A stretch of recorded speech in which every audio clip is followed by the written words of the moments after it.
எங்கள் தந்தை பெரியாரை ஒருவன் அவமரியாதையாக பேசியிருக்கிறான். மூடு வந்துட்டா அம்மானாலும் அக்கானாலும் தங்கச்சின்னாலும் போய் படுத்துறது தான். கேவலப்படுத்துகிறான் சீமான் என்ற ஒரு திருப்புரிக்கு. விஜயலட்சுமி கழுவி கழுவி ரெடியாக வச்சுக்கிறான். ஊற்றினாலும் வச்சுக்க மூஞ்சே வெந்துடும். போரில் பாதிக்கப்பட்ட இலங்கை பெண்ணை தானே கட்டுவான்னா, அதுக்குள்ளே இந்த விஜயலட்சுமி சாமான் போட்டு 2 வாட்டி கரு கழிச்சிட்டான். ஏங்க நான் வேறு எதையோ சொல்கிறேன், நீங்கள் வேறு உடனே ஒருத்தர் பார்த்துக்கிட்டு நீங்கள் தான் என்னை வம்பு இழுத்து விட்றவனுங்களே. அட மானங்கட்டங்க ஒக்காளா ஓடி, அவன் ஒரு மாவீரன்டா, சோறு அவன் ஒரு மாவீரன்.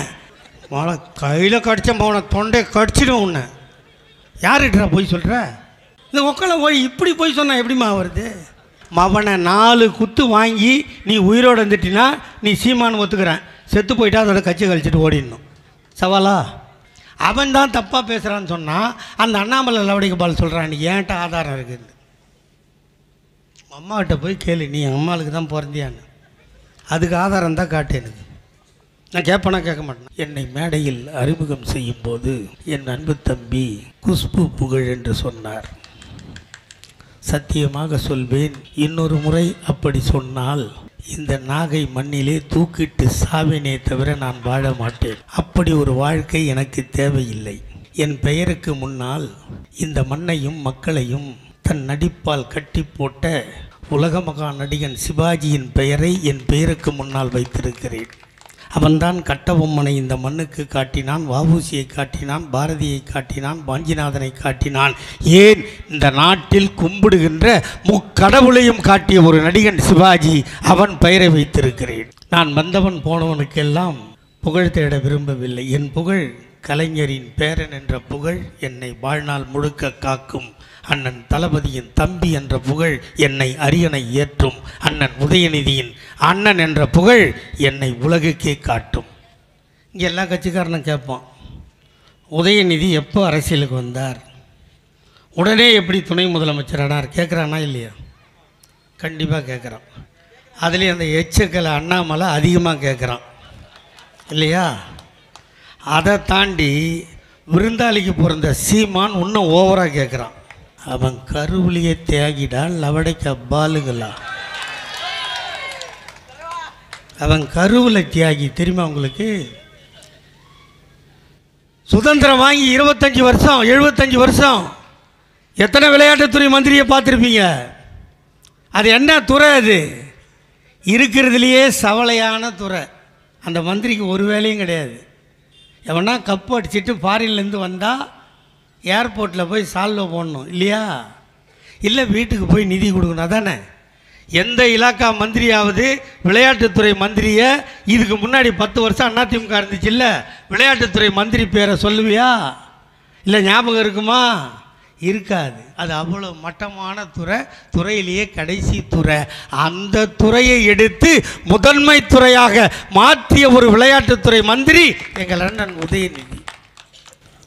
செஸ் ஒலிம்பியாட் மகாலிபுரத்தில் ஷார்ட் பீரியடில் கையில் கொடுத்தாங்க, நீ நடத்துவியான்னு நடத்தி காட்டினான் எங்கள் அண்ணன் உதயநிதி ஸ்டாலின். எங்களது விரோதி தாடி வச்ச கேடி நரேந்திர மோடி, அவன் வந்து நேராக பாராட்டிட்டு போனான். ஃபார்முலா கார் ரேஸ் ஆசியாவில் எவனும் நடத்தலை, எங்கள் அண்ணன் உதயநிதி சென்னையில் நடத்தினான். இங்கே என் அன்பு தம்பி தினேஷ் சொல்லியதை போல் எத்தனையோ பேர் பிள்ளை பெருக்கிறீர்கள், வளர்க்கிறீர்கள். யாருக்காவது கருணை இருந்ததா? நெஞ்சில் ஈரம் இருந்ததா? இல்லை. ஒரு மாற்றுத்திறனாளி சென்னை மெரினா பீச்சில் கால் நனைக்க வேண்டும் என்று ஆசைப்பட்டால் அவனுக்கு அது எட்டாத கனவு. அந்த கனவை நிறைவேற்றி காட்டிய ஒரு அமைச்சர் எங்கள் அண்ணன் உதயநிதி ஸ்டாலின். அப்படிப்பட்டவனை பார்த்து எப்போ வந்தார், எப்படி வந்தார், ஏன் வந்தார், போய் கேளுங்கடா. சேப்பாக்கம் திருவல்லிக்கேணி தொகுதியில் போய் இவர் எப்படி வந்தாருன்னு கேட்டால் செருப்பால் அடிப்பாங்க.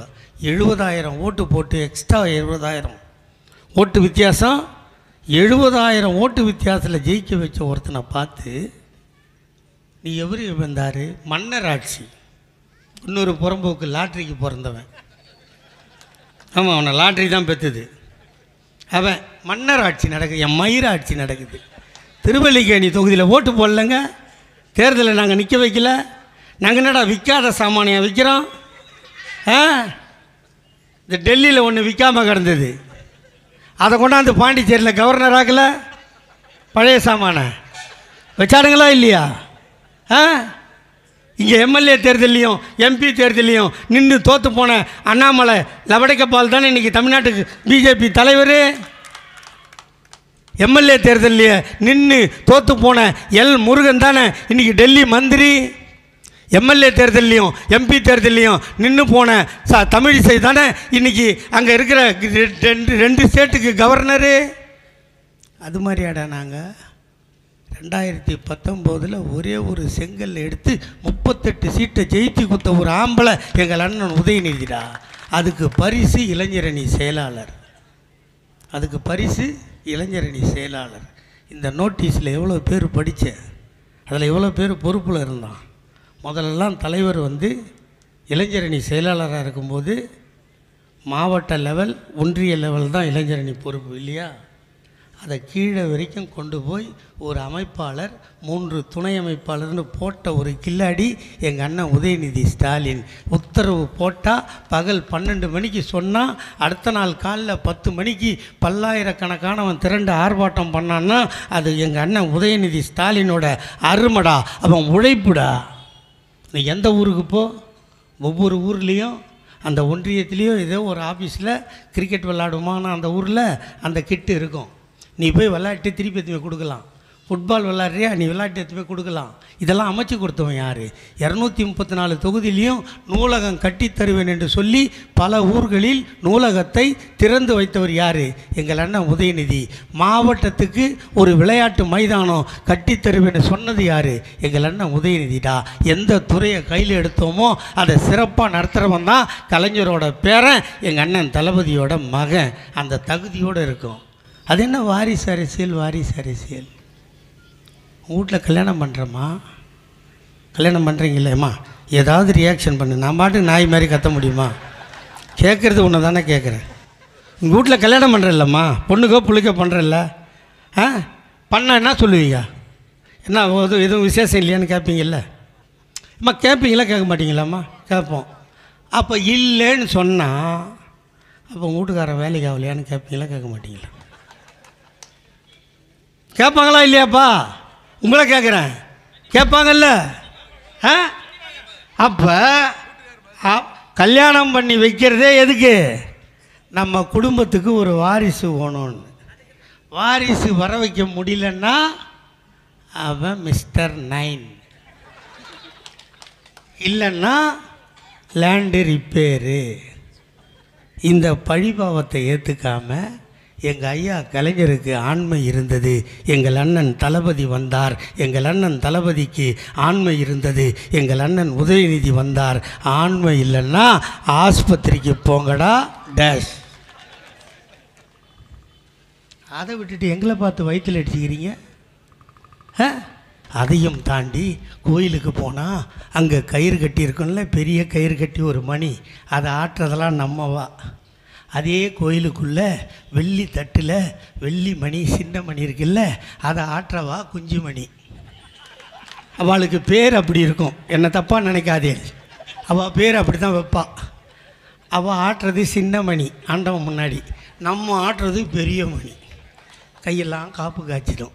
தாத்தா கலைஞர் சொன்னார், நீ கயிறு கட்டின பெரிய மணி ஆட்ட பிறக்கலடா, நீ ஆட்டினா சின்ன மணி ஆடும், ஆண்டவனும் பேசுவான் என்று சொல்லி அனைத்து ஜாதிக்காரனும் அர்ச்சகராகலாம் என்ற சட்டத்தை போட்டது எங்கள் தாத்தா கலைஞர். இவ்வளவும் நாங்கள் பண்ணி வைப்போம். 2021 ஒருத்தர் வருவார், நிற்கிறோம், அடிக்கிறோம், முதலமைச்சர் சீட்டில் உட்காந்துக்கிறோம். இப்போ 2026, what about 2024? No no no no, 2024 no. Then what? 2026 நிற்கிறோம், அடிக்கிறோம், முதலமைச்சர் சீட்டில் உட்காந்துடுறோம். 75 வருஷமாக நாங்கள் கட்சி நடத்தி எல்லாம் பண்ணி நாங்கள் வைப்போம். நீ போய் நேராக முதலமைச்சர் சீட்டில் உட்காந்திங்கன்னா நாங்கள் குச்சி ஐஸ் வாங்கி சப்பிட்டு போகிறதுக்காக நாங்கள் இருக்கிறோம். ஏண்டா 75 வருஷம் எங்கள் அப்பெல்லாம் ரோட்டில் நடக்கும்போது எதிர்க்க வரவன் சொல்லுவான், கருப்பு சட்டைக்காரன் வரான், ஓரமாக போ சொன்னானா இல்லையா? அதையே தாங்கணும்டா. எங்கள் அப்பனும் எங்கள் தாத்தனும் கருப்பு சட்டைக்காரன் மானம் போச்சுடா. எங்கள் ஆத்தா இதோ பாடுறா, ஆம்பளைக்கு முன்னாடி அதே ஈக்குவலாக சேர் போட்டு எங்கள் ஆத்தா உட்கார வச்சிருக்குது இல்லை, ஆத்தா இவளை நிற்க வச்சு தான்டா உங்களுக்கு பழக்கம். உட்கார வச்ச கட்சி திமுகடா. என் தாத்தன் கலைஞர்றா, ஞாபகம் வச்சுக்க நீ. சரி, எங்களை எதுக்குறான் இல்லை, ஒழிப்பேன் அழிப்பேன்னு சொல்கிறான்ல, அவன் கதைலாம் என்ன?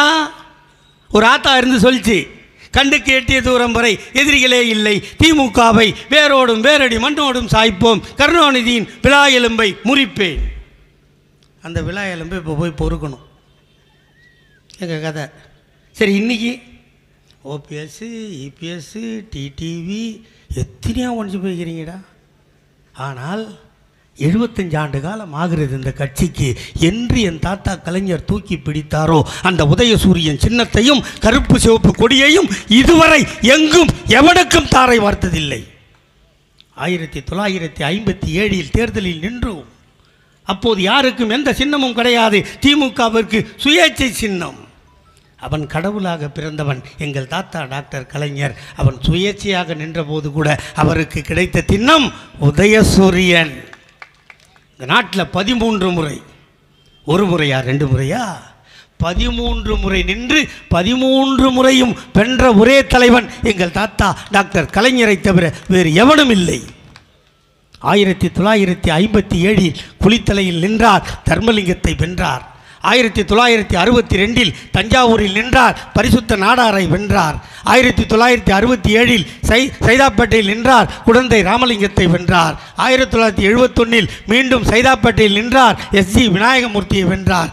1977 அண்ணாநகரில் நின்றார், கிருஷ்ணமூர்த்தியை வென்றார். 1980 மீண்டும் அண்ணாநகரில் நின்றார், HP அண்டாவை வென்றார். 89 துறைமுகத்தில் நின்றார், வக்காப்பை வென்றார். 91 மீண்டும் துறைமுகத்தில் நின்றார், கா சுப்புவை வென்றார். 96 சேப்பாக்கத்தில் நின்றார், பக்காப்பை தாவூத் மியான்கானை வென்றார்.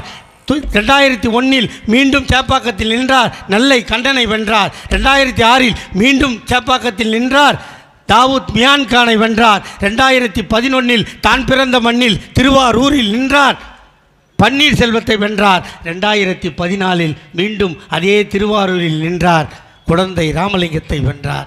இப்படி 13 தேர்தலில் நின்று 13 முறையும் போட்டியிட்டவனுக்கெல்லாம் தோல்வியை மட்டும் பரிசாக கொடுத்த ஒரே தலைவர் எங்கள் தாத்தா டாக்டர் கலைஞர்.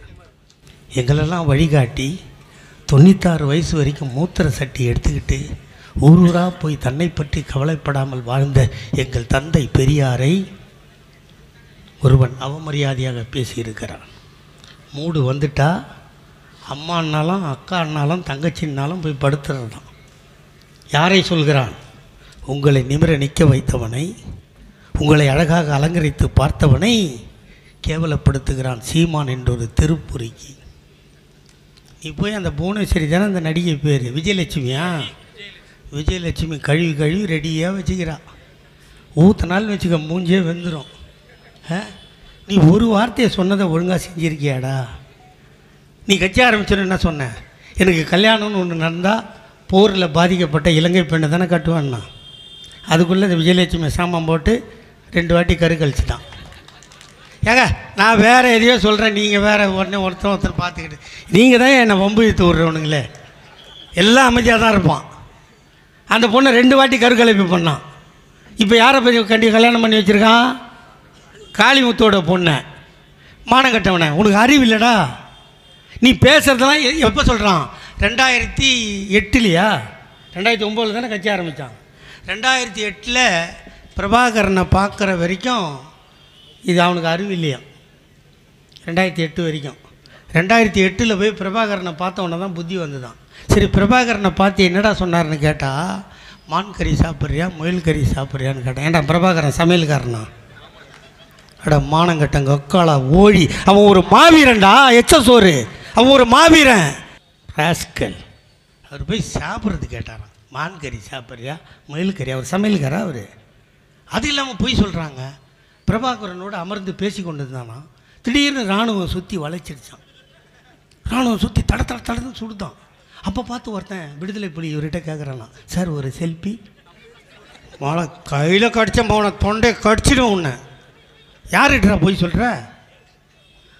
துப்பாக்கி சுடுறாங்களாம்மா, ஒழிய மாட்டோம்மா. இந்த உக்கால ஓய் இப்படி போய் சொன்னால் எப்படிம்மா வருது? இன்னொன்று சொல்கிறான், அவன் உட்காண்டேன்தானா கராத்தே மாஸ்டர் போட்டி நடக்கிறதுல இவனத்துக்கு உள்ளே போட்டாங்களாம். இங்கேயும் அங்கேயும் ஓடினா நான் பார்க்குறோம்லாம் பயந்து ஓடுறேன்னு சொன்னாங்க. நான் ஓடலை, அவன்லாம் டயர்டாகட்டும்னு இருந்தேன். விட்டான் ஒரே குத்து, பிளாக் பெல்ட்டு எல்லா பெல்ட்டும் கீழே விழுந்துட்டான். நீ வா, ஏன் இது நாகப்பட்டினம் தானே? டேய், பிளாக் பெல்ட் இருக்கிறானோ பச்சை பெல்ட் இருக்கிறானோ இல்லையோ, மீனவன் எங்கெல்லாம் இருக்கிறானா கபடி பிளேயரும் பாக்ஸிங்கும் அங்கே இருப்பான். இங்கே நாகப்பட்டினத்துக்கு வா, இந்த படகுல போய் மீன் பிடிக்கிற ஒரு மீனவனை உங்கள்கிட்ட விட்றேன். அவனை 4 குத்து வாங்கி நீ உயிரோடு வந்துட்டினா நீ சீமானு ஒத்துக்கிறேன். செத்து போயிட்டா அதோட கட்சி கழிச்சிட்டு ஓடிடணும். சவாலா? யாரை சவாலுக்கு கூப்பிட்றது? எதுவும் இல்லை. அசிங்கமாக பேசுகிற, அவமானமாக பேசுகிற. நான் என்ன சொல்கிறேன், நீ உன் தலைவன் பிரபாகரன், நீ பேசுகிறது இலங்கைக்காக. அங்கே போய் கட்சி ஆரம்பிச்சுக்கோ, அங்கே போய் கட்சி ஆரம்பிக்கலாம்ல. இங்கே பேசுகிறதே இல்லை, நீ எதுக்கு இருக்கிற? அவன் தான் தப்பாக பேசுகிறான்னு சொன்னால் அந்த அண்ணாமலை லவடிக்கு பால் சொல்கிறான், நீ ஏன்ட்ட ஆதாரம் இருக்குன்னு. அம்மாக்கிட்ட போய் கேளு, நீ எங்கள் அம்மாவுக்கு தான் பிறந்தியான்னு. அதுக்கு ஆதாரம் தான் காட்டு எனக்கு. நான் கேட்பேனா கேட்க மாட்டேன். இப்போ என்ன பண்ணுவாங்க எங்கள் கட்சியில், நாளைக்கு காலையில் எனக்கு தொல்லை கொடுப்பாங்க. ஆமாம், எங்கள் முதலமைச்சர் அவ்வளோ நேர்மையாக இருக்கக்கூடாது. எவ்வளோ நேர்மை தெரியுமா? திமுக ஆட்சிக்கு வந்து ஒரு திமுக பேச்சாளரை 64 நாள் ஜெயிலில் வச்ச ஒரே முதலமைச்சர் எங்கள் அண்ணன் தளபதி தான். இங்கே பின்னாடி ஒரு வக்கீல் வேறு இருந்தார். நீ என்ன ஒன்றா பேசு, நான் வக்கீல் தான், நான் பார்த்துக்கிறேன்னாரு. ஏன்பா 2023 ஜூன் மாதத்தில் நீ அப்போ வக்கீல் முடிக்கலையா? அப்போ தானே முடிச்ச. டேய், ஒரு கரை போட்ட வேஷ்டிக்காரன் கூட வரல. நான் ஜெயிலில் பார்த்த மூஞ்சி 3 மூஞ்சி. 1 என் பொண்டாட்டி, 2 என் பொண்ணு. இந்த 3 பேரை தவிர யாரையும் பார்க்கல. கஸ்தூரின்னு ஒருத்தி பேசிட்டு ஜெயிலுக்கு போனால, 4 நாளில் விட்டார் முதலமைச்சர். 4 நாளில் விட்டாருங்க. சொல்கிறான்ல, திமுக கட்சிக்காரனை காப்பாற்றுகிறதுன்னு ஒரு மயிரம் இல்லைடா. நான் மட்டுமே இருந்தேன், 5 வாட்டி பெயில் கேன்சல் ஆச்சு, 6வது வாட்டி பெயில் வாங்கி வெளியே வந்தவன் இந்த சாட்சியாக இருக்கிறேன். என் கட்சி என்னை காப்பாற்றலை. உடனே எல்லோரும் நான் ஜெயிலில் வந்து வயசாகிடுச்சு, அங்கே வந்துடு அது கிடைக்கும், இங்கே வந்துடு இது கிடைக்கும்லாம் சொன்னோம். நான் சொன்னேன் எல்லாம் கிடைக்கும், திமுகன்ற கருப்பு சிவப்பு கொடி கிடைக்குமாதான்னு கேட்டேன். ஏய், என் தாத்தன் இன்னும் இங்கேயும் இல்லை, சென்னை வானகரம் இருக்குல்ல, வானகரம் அண்ணா திமுக செயற்குழுலாம் கூடுமே, அதுக்குள்ளே போனால் 5 கிலோமீட்டர் அயனம்பாக்கன்னு ஒரு ஊர். அந்த ஊருக்கு நாங்கள் போனோன்னா வானகரத்துலேருந்து பஸ்ஸு கிடையாது, நடந்து தான் போகணும். இறங்கணுன்னா பார்த்தீங்கன்னா எங்கள் தாத்தன் பஸ் ஸ்டாண்டில் நிற்பான். நாங்கள் இறங்கணுன்னா 2 பேரனை 2 கையில் பிடிச்சிப்பான், ஆள் துண்டு போட்டுப்பான். அது அந்த அப்போ வந்து அசோகா பாக்கு வெத்தலை பாக்கு 2 ரூபா, அதை வாங்கி வாயில் செவன் போட்டுப்பான். நடப்பான். நடந்த உடனே அவ்வாள் தெரு வந்த உடனே எங்கள் தாத்தன் டப்புன்னு நின்று தோலில் இந்த துண்டை எடுத்து கக்கத்தில் வச்சுப்பான். காலில் போட்டு இந்த செருப்பை கையில் எடுத்துன்னு போவான். இது இன்னும் என் கண்ணு முன்னாடி இருக்குது.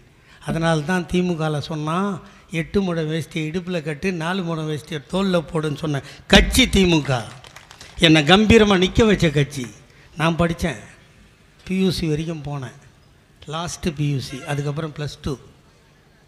பகலில் படிப்பேன், ராத்திரியில் வேலை செய்வேன். படிப்புக்கு காசு கிடையாது. அப்போ எங்கள் அண்ணன் தளபதி மாதிரி யாரும் காலையில் டிஃபன் கொடுக்க ஆள் இல்லை. மத்தியானம் சாம்பார் சோறு வரும். அதை பார்த்தீங்கன்னா அதை எத்தனை வர கார்பரேஷனுக்காரன் மூக்க சிந்துவான், காதை பண்ணுவான். அதை அலுமினி தட்டில் வாங்கி சாப்பிட்டு, அப்போ கூட சாப்பாடு கிடைக்கும், மதிய சாப்பாடு, காலையில் சாப்பாடு கிடையாது. ஆனால் மினிமம் ஃபீஸ் கட்டணும். நான் படிக்கும்போது கார்பரேஷன் ஸ்கூலில் மினிமம் ஃபீஸ் கட்டணும். இப்போ அப்படி இல்லையே. அப்போ எங்கள் தாத்தா கலைஞர் இல்லையே. அதனால் நான் படிக்கிறதுக்கு, அந்த மினிமம் ஃபீஸ் கட்டுறதுக்கு, புக்கு வாங்கிறதுக்கு, நோட் புக்கு வாங்கிறதுக்கு, யூனிஃபார்ம் எடுக்கிறதுக்கு நான் பகலில் வேலை செஞ்சு இந்த கை எப்படி இருக்குது பார்த்தியா? 2 விரலில் 1 விரல் பாதி தான் இருக்கும். பகலில் படிப்பு சார், ராத்திரியில் வேலை, தூக்கத்தில் மிஷினில் கை விட்டேன். அப்படி படித்தேன். என்னால் பியூசிக்கு மேலே ஏற முடியல. ஆனால் என் பசங்களை படிக்க வைக்கும்போது எங்கள் தாத்தா கலைஞர் முதலமைச்சர் ஆகிட்டார். 2 டிகிரி படிக்க வச்சுருக்கேன்டா என் பசங்களை. 2 டிகிரி, டபுள் டிகிரி எல்லாம். நீ ஓஹோன்னு வாழற ஆளுங்க. இதுக்கு காரணம் யார்? திமுக தானே. அப்போ இந்த திமுக இல்லைன்னா இப்போ சொல்கிறானுங்கல்ல பிஜேபி, நாங்கள்லாம் கோயிலை இடிச்சிருவோமா? அறநிலைய சொத்தை திருடிடுவோம். இவங்களுக்கு தட்டில் போட்டால் வச்சுக்க, சாமி கும்பிட்டாப்பாலாம் வந்து நீட்டுவாள்ல, அவள் தட்டில் போட்டிங்கன்னா இன்னும் கோயில் உண்டியில் போடுற, உங்கள் இடுப்பில் தண்டா போட்டுன்னு போகிற முண்டை கலப்பீங்களா? நாங்கள் கோயிலில் போடுறோம். கோயில் சொத்தெல்லாம் உருக்கி தங்க கட்டி ஆக்கி வச்சுருக்கோம். கிட்டத்தட்ட 6000 கோயிலுக்கு மேலே கும்பாபிஷேகம் பண்ணியிருக்கோம். எல்லா கோயில்லையும் மதிய உணவு சோறு போடுறோம்.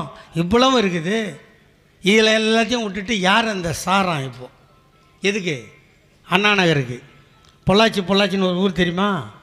முதல்லலாம் இளநீர்னால் பொள்ளாச்சி இளநீர் தான் விலை ஜாஸ்தி. அந்த ஊரில் 200 பொண்ணுங்களை மேட்ரு முடிச்சிட்டானுங்க, வீடியோ எடுத்துட்டானுங்க. வீடியோ எடுத்துகிட்டு அதில் ஒரு பொண்ணு தைரியமாக அவங்க அண்ணங்கிட்ட சொல்லுது, அண்ணா என்னை இது மாதிரி மிரட்டி மேட்ரு பண்ணிவிட்டு வீடியோ எடுத்து வச்சுருக்கானுங்க, கேட்டால் என்னை கூப்பிடும் போதெல்லாம் வரணும்னு மிரட்டுறானுங்க. அந்த பொண்ணு போய் சொல்லுது. அந்த அண்ணக்காரன் போய் அவனுங்களை 4 பேரையும் அடித்து பிடிச்சி போலீஸில் கொடுக்குறான். யார்? கற்பை பறி கொடுத்த தங்கச்சியோட அண்ணன் அடித்து பிடிச்சி கொடுக்குறான் சார். ஆனால் யார் மேலே கம்ப்ளைண்ட்டு கொடுத்தாங்களோ அந்த கம்ப்ளைண்ட்டை அவனுங்கிட்ட கொடுத்துட்டு போலீஸ் அமுச்சு விட்டுடுச்சு. அமிச்சதோடு இருந்தானா, எந்த அண்ணன் 4 பேரை பிடிச்சி கொடுத்தானோ அந்த அண்ணனை அதிமுகவை சேர்ந்த பார் நாகராஜன் ஒருத்தன் அவன் அடிக்கிறான். அவனை போய் கம்ப்ளைண்ட்டு கொடுத்தா அவனையும் பிடிக்கத்தில்லை. 2 வருஷம் ஓடிச்சு, ஆட்சி போய் அப்புறம் சிபிஐ விசாரணை வந்தப்புறம்தான் கைது பண்ணாங்க. ஆனால் நாங்கள் அப்படி இல்லைடா, சம்பவம் நடந்த 4 மணி நேரத்தை கைது பண்ண ஒரு ஆட்சி திமுக ஆட்சிடா. எவன் தப்பு பண்ணாலும் விடுறதில்லை. அதுக்கு தான் நான் சாட்சின்னு சொன்னேன். தப்பு செய்தவன் எவனாக இருந்தாலும் உடனே கைது செய்து சிறைக்கு அனுப்புகின்ற ஆட்சி. இப்போ 2 தீர்ப்பு வந்தது இது வரைக்கும். இந்த மாதிரி கற்பழிப்பு தீர்ப்பு 1 வருஷம் 1.5 வருஷம் தீர்ப்பு காட்டி ஜெயிலு. அந்த அண்ணா நகர் பாலியல் குற்றவாளியை சும்மா விட்டோமா? காரில் உட்கார வச்சு காமிச்சோமா? ரைட்டு காலு, ரைட்டு கை, லெஃப்ட்டு காலு ஒடிச்சிட்டோமா? முடிச்சோமா இல்லையா? இதாண்டா ஆட்சி. காரில் மந்திரியோட ஏற்றிக்கின்னு அவங்க கூட சுற்றி தாலி அறுத்தவன், தெருப்பொறிக்கி, கடைசாத்தனை பண்ண பிறந்தவன், இவெல்லாம் மற்ற கட்சியில் இருக்கலாம்டா. இந்த கட்சியை பார்த்து குறை சொன்னீங்கன்னு வச்சுக்க, நாக்கு அழுகி போயிடும். வீட்டில் இருக்கின்ற ஏதாவது ஒவ்வொருவரும் ஒரு விதத்தில் ஒரு நம்பிக்கையை, ஒரு தொகையை அல்லது ஒரு திட்டத்தை அனுபவிக்காமல் இந்த மண்ணில் எவனும் இல்லை. அதனால்தான் தந்தை பெரியாரும் பேரறிஞர் அண்ணாவும் கனவு கண்டார்கள். ஏன் எங்கள் பெரிய தாத்தா அம்பேத்கரும் கனவுதான் கண்டார். பெண்களுக்கு சொத்தில் சமபங்கு கொடுக்க வேண்டும் என்று கனவு கண்டார். பாராளுமன்றத்தில் தனி தீர்மானம் கொண்டு வந்தார். தீர்மானம் தோற்கடிக்கப்பட்டது. பெரியார் மாநாட்டில் தீர்மானம் கொண்டு வந்தார். அவர்களால் தீர்மானம் மட்டும்தான் போட முடிந்தது. பெரியாரும் இறந்து போனார், பெரியாரும் இறந்து போனார், அம்பேத்கரும் இறந்து போனார். 3வது முறையாக 89இல் எங்கள் ஐயா கலைஞர் முதலமைச்சரானவுடன் தான் பெண்களுக்கு சொத்தில் சமபங்கு என்ற சட்டத்தை போட்ட ஒரு முதலமைச்சர் எங்கள் தாத்தா டாக்டர் கலைஞர். இந்த பகுதி முஸ்லீம் மக்கள் நிறைந்த பகுதி. ஒருவேளை தமிழ்நாட்டில் திமுக ஆட்சியில் இல்லாமல் போயிருந்தால் நீங்கள் நிம்மதியாக வாழ முடியும் என்று நம்புகிறீர்களா? உங்களை வாழ விட்டு வைப்பார்களா? ஏன் வடநாட்டில் தான் பார்த்தீர்கள், மாட்டுக்கறி சாப்பிட்டால் அவனை வெட்டுவது கொல்லுவது என்று. முந்தா நாள் கோயம்புத்தூர் ரயில்வே ஸ்டேஷன் எதிர்க்க புருஷம் பொண்டாட்டி 2 பேர் டிஃபன் கடை வச்சு நடத்துகிறாங்க. அவங்க மாட்டுக்கறி குழம்பு விற்கிறாங்க. மாட்டுக்கறி குழம்பு சாப்பிட்டா பிஜேபிக்காரன் அவங்க ஆத்தா கர்ப்பமாக ஆகிடுவா. ஏண்டா கொதிக்கிறீங்க? எங்களுக்கு பிடிக்குது, நாங்கள் சாப்பிட்றோம். டாக்டர் சொல்கிறான், அதுவும் என்ன சொல்கிறான், மாட்டு வாலோட சூப்பு குடித்தா குழந்தை தெளிவாகிடும்ன்றான். நாங்கள் குடி, உனக்கு எங்கே நோவுது உன் வீட்டில், அதனால் எந்த பிரச்சனை வருது? அந்த புருஷன் பொண்டாட்டியை போய் மிரட்டுறான், கடையை தூக்கு காலி பண்ணுன்னு.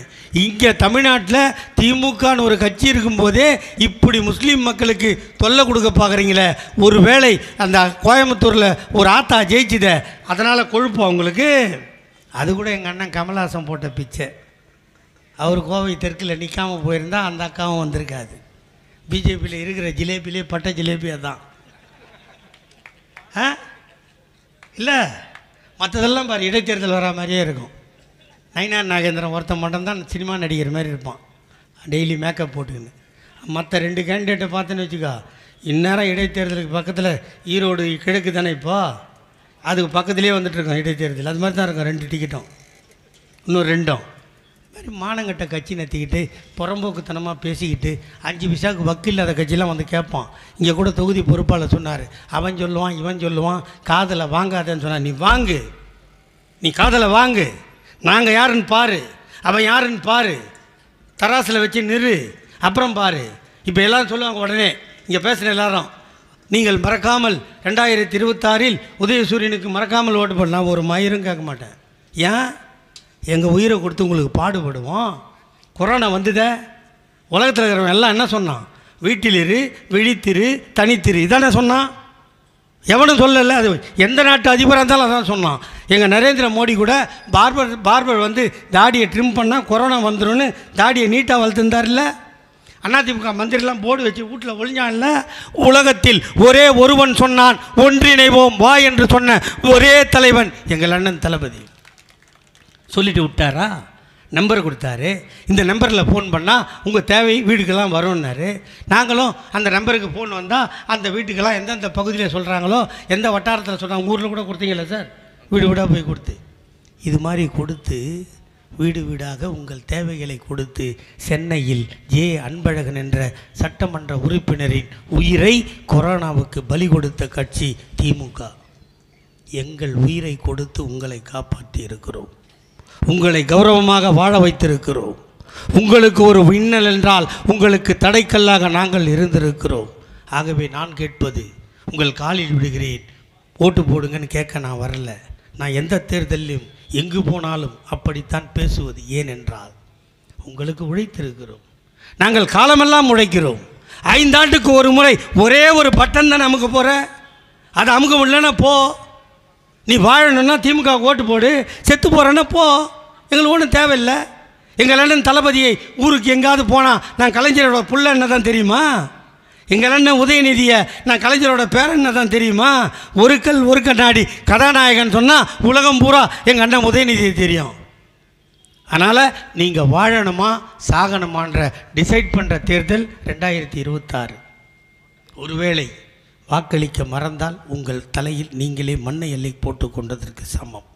நீங்கள் வாழ வேண்டும், உங்கள் சமுதாயம் வாழ வேண்டும், உங்கள் சந்ததி வாழ வேண்டும், உங்கள் பேரப்பிள்ளைகள் எல்லாம் படிக்க வேண்டும்.